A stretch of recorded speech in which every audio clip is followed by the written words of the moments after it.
Hey guys, it's Mason, and this is Wrestling in the Dark, the only professional wrestling podcast brought to you by a blind fan. It's time for my Monday Mixup episode, my free-form one, where I take a look at topics from the last week in wrestling and answer some questions sent to me by the listeners.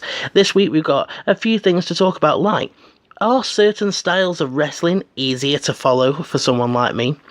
Should the current SmackDown Live Tag Team Champions Daniel Bryan and Rowan add another person to what would then be their faction? And with Dominic Dyjakovic out injured, what should they do with Velveteen Dream heading in to NXT TakeOver 25?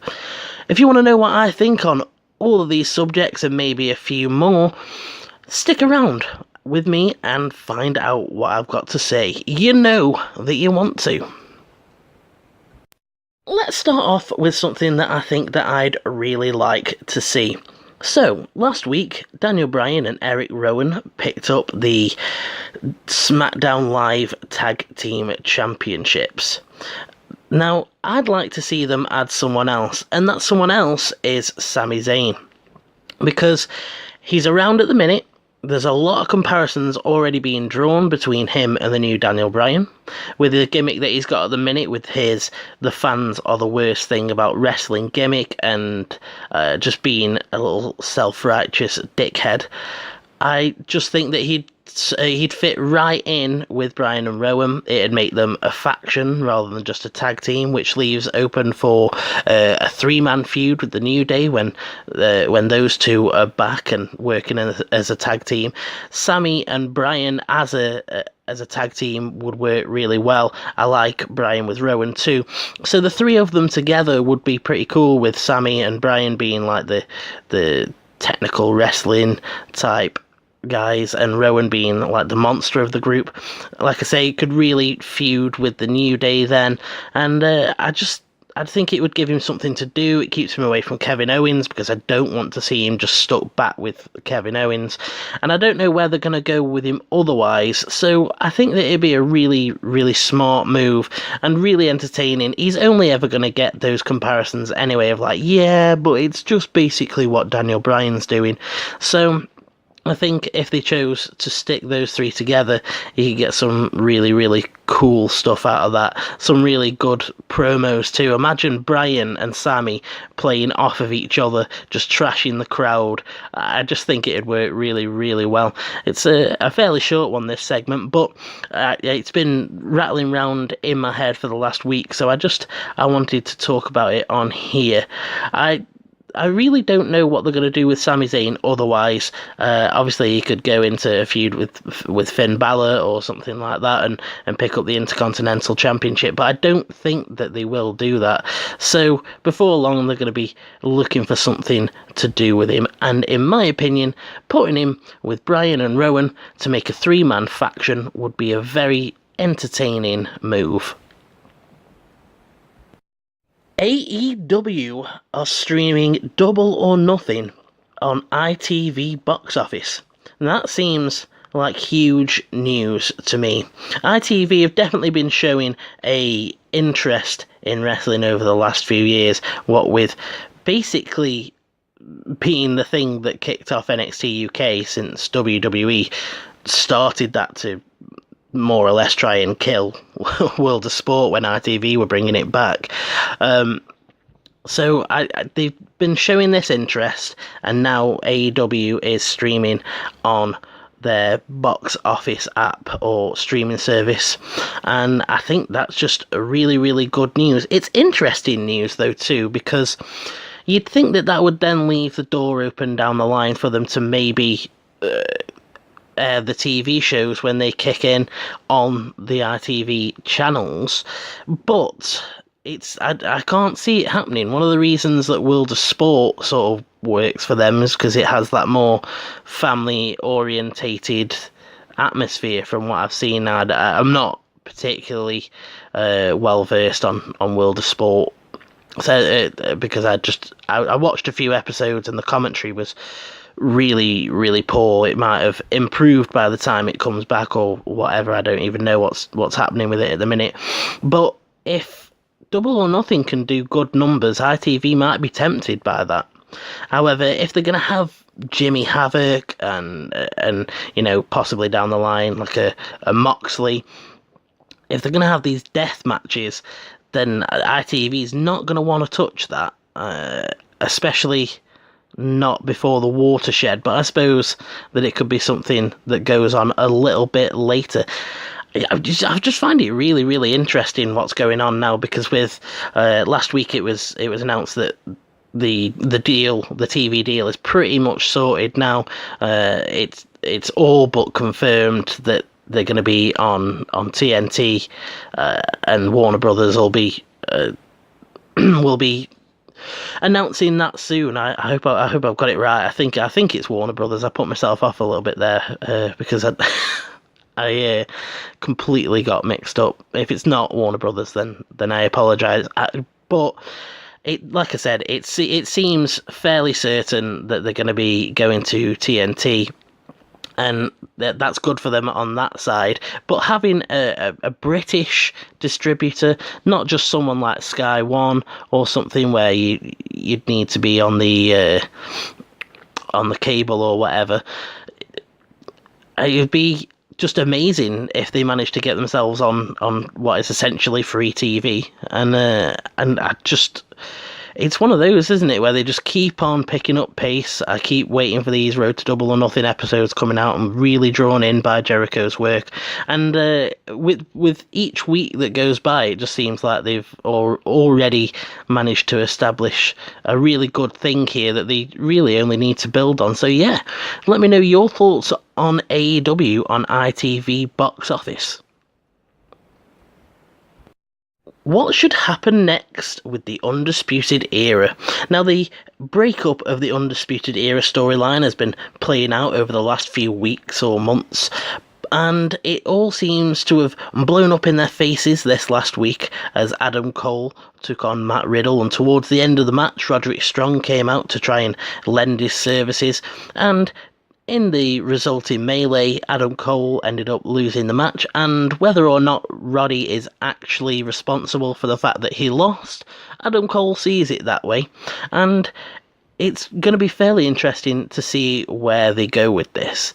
Now, I would like to see them possibly turn this into Undisputed Era being the Bullet Club of NXT. Now, I'm not a NJPW expert. I've been getting a little bit more educated from my friends over on the GIR Discord servers, and I still think that from what I've seen, the Bullet Club seems to have this ever-changing roster list. They have different eras of it, etc. And I think that they could do that with the Bullet Club. With the Bullet Club, that's who I was talking about. I think they could do that with the Undisputed Era. Now, sooner or later, Adam Cole is going to have to get called up to the main roster. It'd be pretty cool to see him on SmackDown, especially going against Kofi, because that'd just be a good way to get him introduced to the main roster. Either Balor or Kofi would be a good first feud for Cole on the main roster. So, could they work it so that Roderick Strong ousted Cole as the leader? So at the minute, O'Reilly seems to be siding with Cole, and Fish seems to be siding with Roderick Strong, and if Roddy could manage to convince Kyle to come over to his side, Cole would be left out in the rain. He'd be cast out by his own group. That's a good storyline. You can have Cole and Strong have an eventual match over the leadership of Undisputed Era. The loser has to leave NXT. Adam Cole then has to leave, sort of being cast out, and can go up to SmackDown with an extra chip on his shoulder, some extra viciousness, and then Roderick Strong could even maybe bring his own Roderick Strong into the group. I don't know who, because I'm not sure who they would who they would like to add, but you know, if they were to bring Marina Shafir in, That'd be a decent option. And then I'm sure that there's, a plethora of other people like a Kushida or a Cassius Ohno, just any new member to the Undisputed Era that could be the equivalent of Roderick Strong in the new era with Roderick Strong as the leader.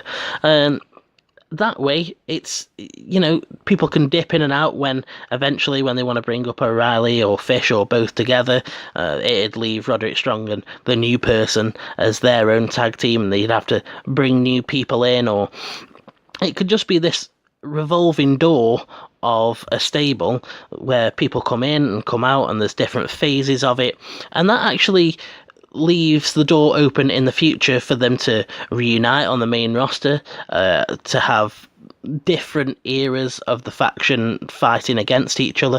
I just think that I don't want to see Undisputed Era split up completely, because they're a really good faction. They're one of the staples of NXT, and I think that it'd be really cool to see them still around in some form, even in the next couple of years. So I think that is what I think they should do, is just send Cole off to the main roster and have Roderick Strong take over control of the Undisputed Era and turn it into the Bullet Club of NXT, and I really hope that I'm getting that analogy right.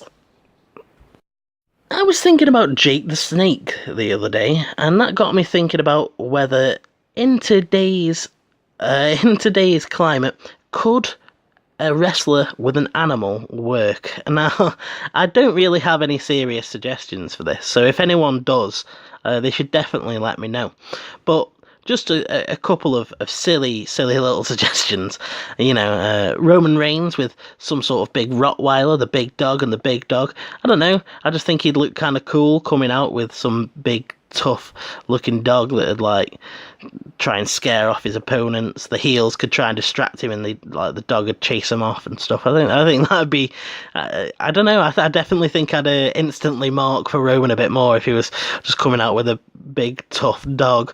Another one that I thought of was the Iconics. Imagine with how annoying the Iconics are if they could have a parrot backstage in their backstage promos, etc., that would like insult the other wrestlers. I just think that'd be brilliant. Just, I don't know why it works for them, but I'm just imagining them stood on either side of the birdcage, or maybe the parrot being on one of the shoulders or on the finger or whatever, and just, even if the parrot wasn't actually making any noise and they were just pretending that it was, I also think that'd be great. What a stupid topic, but it just got me thinking about it. So there was just those couple that I thought of. I really can't think of an actual serious one, especially how society is today. I don't think people would be too happy with an animal being taken into that sort of environment.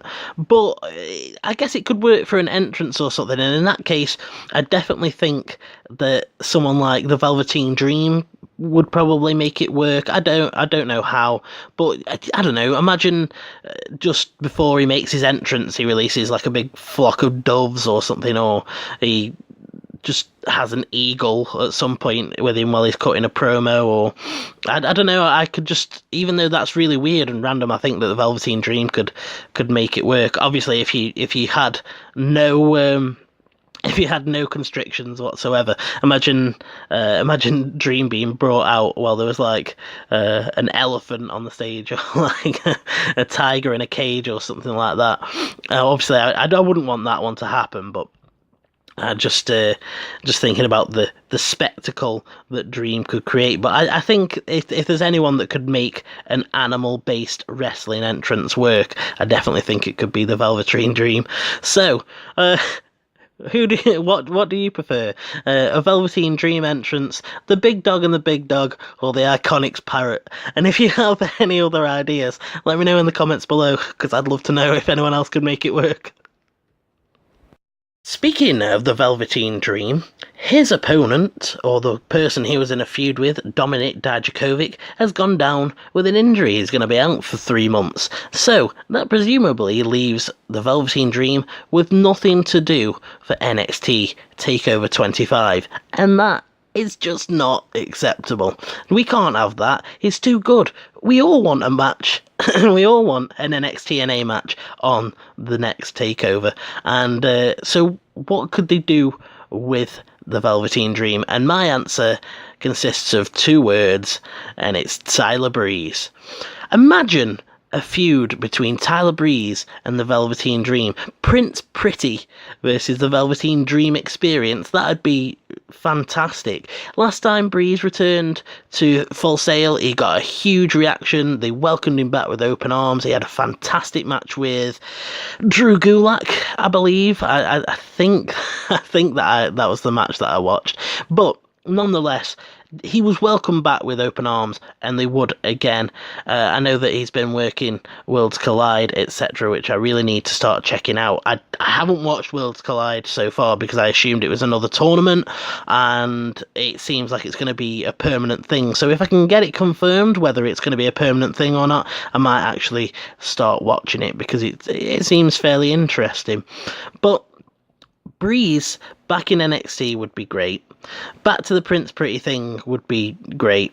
And just up against another character who's sort of equally as flamboyant as he is, I just think it'd be fantastic. They could just both be feuding over essentially who is the better peacock, who's got the brighter plumage, who is the most fabulous. And I guess you could have a triple threat with Carmella if that was what it was over. But still, anyway, I just think that it could work really well with the dynamics that they'd have between them, and the in-ring match that they would have would end up being fantastic. The promos would be really great. They'd probably be somewhat comedic as well as having like a serious touch to them, and I'd really like to see that. I'm a huge mark for Tyler Breeze. I think he's great on the mic. I think he's great at character work, and I'd like to see him get used a little bit more. And with Dyjakovic going down, I just think it's one of the better options, because otherwise they've got to rush him into a feud with someone else, or just have a random match. And I obviously have no idea what has happened at the tapings because I don't look at taping spoilers, but they might have already sorted that issue out. They might it might not have even been heading towards Dyjakovic at all. But if it was and he's out and they don't want to just stick together a random match, I think Tyler Breeze, as an NXT alum coming back, facing the Velveteen Dream, would be a really entertaining feud. They'd produce some really entertaining promos, and the match it'd be fantastic. So let me know what you think on that one. Is AJ Styles turning heel? And now he seems to be going down that path, doesn't he? With his feud with Seth, he's just not getting along with him. That last week he hit Seth with the forearm from the phenomenal forearm. Seth took it the wrong way, but AJ just sort of blew him off. And I would like to see AJ have a heel turn now. It's been a long time since he was a heel against John Cena with the beat up John Cena character, but that was more of a light-hearted sort of bully character. I'd really like to see AJ I'd like to see him be the pit bull that Vince McMahon wanted him to be, and I think that him as a heel having a proper feud rather than just a number one contenders feud with Seth could be really great. If he does turn properly heel, it'd be interesting to see whether they could stick him with the club or not. I don't know whether they would do that, because I don't know whether the club are set on leaving or not. Last I heard that they didn't want to re-sign, so maybe sticking them with AJ as a little heel faction could entice them to stay a little bit more. But it's just time to see something a little bit different from AJ and having a bit of a vicious edge, having that heel mannerisms. I would really like to see that. I'd like to see how he could change up his moves, maybe less of those high-flying moves. It'd be cool to see him change up his finisher from the phenomenal forearm. Start being less flashy, a little bit more aggressive. I'd really like to see the promos. Like I said last time, was a bit more of a light-hearted bully type character, whereas now I'd like to see him get really serious and try and school Rollins a little bit, and maybe just get offended that Rollins thinks that he can hang at his level. Again, not a particularly long segment, but I just found it interesting, and I just wanted to have a quick say on it. Like I said, I'd really, really like to see him turn heel, and I'd like to hear what you guys think of that. Are certain styles of wrestling easier to follow than others if you're blind? Now, there are lots of different types of wrestler. There are strikers, submission experts, high flyers, big powerful bastards, lucha libre.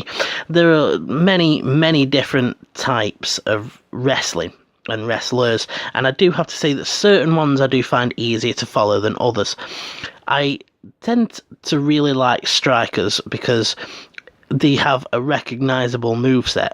It's hard not to recognise an elbow, a knee, a forearm, a kick, a punch, a chop, a headbutt. They're all really simple and recognisable things that the commentary can call, and because they can be fired out in such quick procession, it really means that the commentary picks up the game and really follows what's going on. In a slower paced match where the heel is trying to wear down the face with a waist lock or a full Nelson, or just keeping them grounded and trying to wear them down, the commentary tends to go off on a tangent. They'll wander off and talk about the expositional aspects of commentary, the character, the story, etc., etc. Whereas when it gets to the point where the two opponents are teeing off at each other and making it into a strike exchange, the commentary can really, really pick up, big shots to the body, an uppercut, he counters with a knee to the face, sends him into the ropes, a roundhouse kick. Those sort of exchanges are extremely easy for them to call and recognisable for me, and they're easier to follow along, but they also add a large level of intensity to the match. Just look at one of my favourite matches that I've ever watched since I started watching wrestling, which is Sami Zayn versus Shinsuke Nakamura at NXT TakeOver in what I think was Nakamura's debut match. That was fantastic, and granted back then I could see, so I could appreciate how good the strikes looked and all the intensity with that, and I'd be interested to see whether I'd still enjoy it going back now, which is something that I might look into. But like I said, it really, there's so many uses for a strike, because it can be a counter, stop someone in their tracks, it can be to show your frustration, to show your disrespect. Strikes are versatile and easy to call moves, so I find that I can follow a heavily punchy match quite easily. Submissions are the same sort of deal, but I do prefer a simpler submission, a nice well applied armbar, an ankle lock, a rear naked choke. Those sort of submissions, I know what they look like, I know what they feel like, and it helps buy into the drama of the match. Again, it's easier with those because they're easier to call, whereas if it's something like the Fiery Death or the just any submission with a name, with a fancy name like the Bromission, those I have no idea what those moves are, what they do, and sometimes it is frustrating when a match gets ended with a submission that someone's been using and I have no idea what it is. The Bromission is a really good example, actually, because I don't think I've actually gone and asked anyone what it is. I've been waiting for the commentary to say, oh, that side headlock, like, whatever variation or whatever the move is. I've been waiting for the commentary to say it, but they haven't. And so it does get frustrating with submissions, because I like them, and I really like submission drama. People crawling for the ropes. Will they tap? Won't they tap? Look at Noam Dar on NXT UK this week, with that spot where he tried to tap and Kenny Williams saved the match by putting his hand under his and not letting him tap. That sort of submission drama works really well. But if I hadn't have known what Noam Dar was in, like I knew he was in a knee bar at the time, if I hadn't, then it would have been a little bit harder to follow. I might not have been as drawn in. Now, Lucha Libre is really, really hard to follow. It's sort of frustrating sometimes, because I on one hand, I appreciate that the commentators call Lucha Libre moves by their full names, like a suicide dive being a tope suicida, but there are definitely ones that I just don't know, and they're a lot harder to keep up with because of the flippy aspect of them, and how fast they can go, and just how innovative that style can be. The commentators don't even necessarily always know what the luchador is pulling off. So I do find Lucha Libre quite hard that style to follow.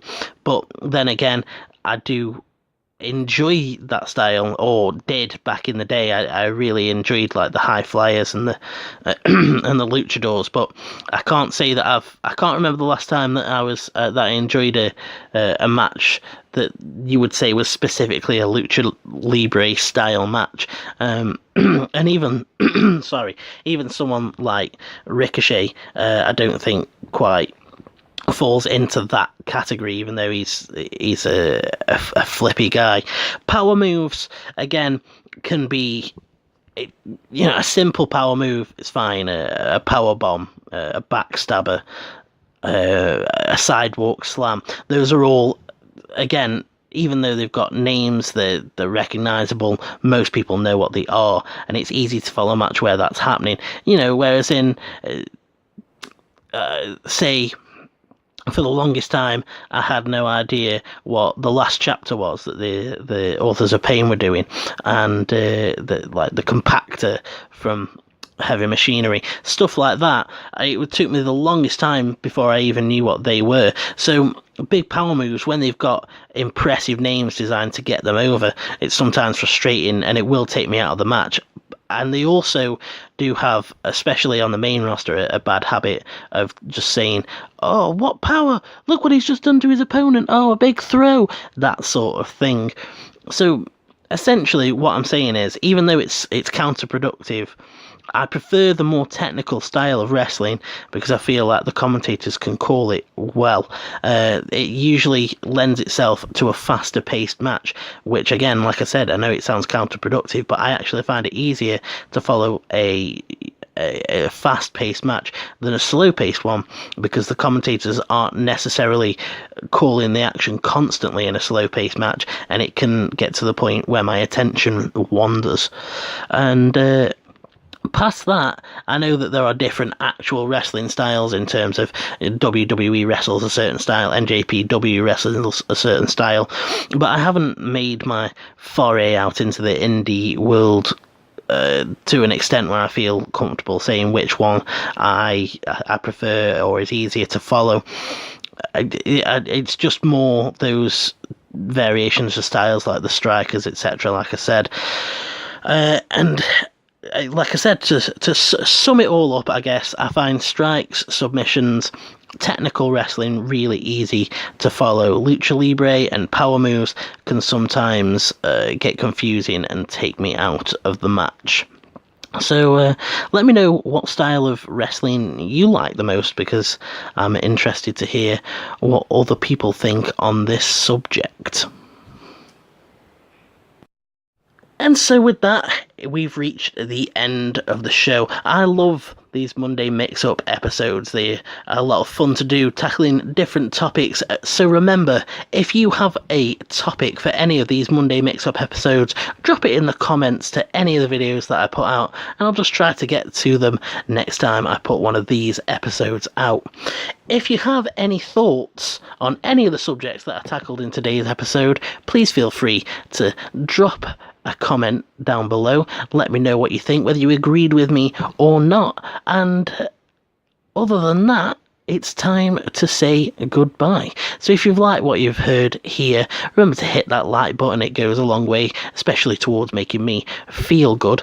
And if you want to stay up to date with all of my content, hit the subscribe button and the notify bell, and you will never miss an episode of Wrestling in the Dark.